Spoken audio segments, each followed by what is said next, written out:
How does piece activity influence fork endgames?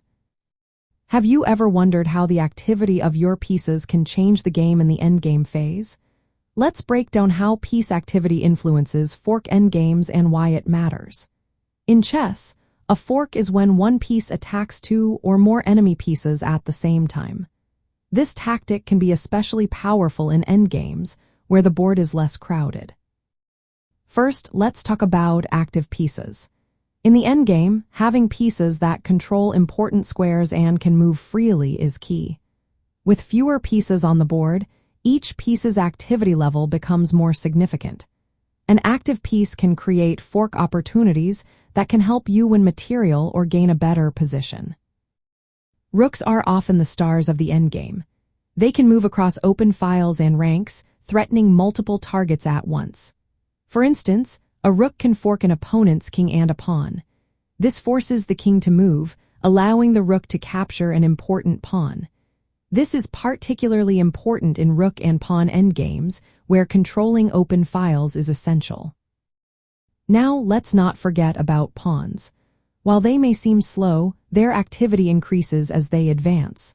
When pawns become passed, they can fork two or more enemy pieces. This creates a situation where the opponent must either lose material or give up control of key squares. Advancing your pawns carefully can create tactical threats that are hard to counter.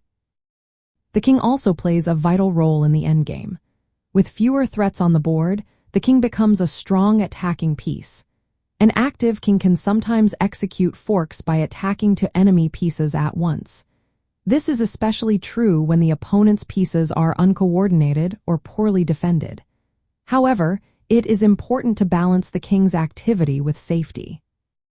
Coordination among your pieces is another factor that increases fork opportunities. When your active pieces work together, they create more threats. For example, a rook supported by a king or a solid pawn structure can limit the opponent's options. On the other hand, if your pieces are passive or poorly placed, it becomes harder to create effective forks. In practical terms, when you are solving endgame studies or puzzles, recognizing how piece activity affects fork opportunities is essential. You need to evaluate which pieces can become active and how to maneuver them to take advantage of weaknesses in your opponent's position. This often involves controlling open files, advancing pawns wisely, and activating the king at the right moment. Overall, piece activity in fork endgames is vital for creating double attacks that can win material or provide a positional edge.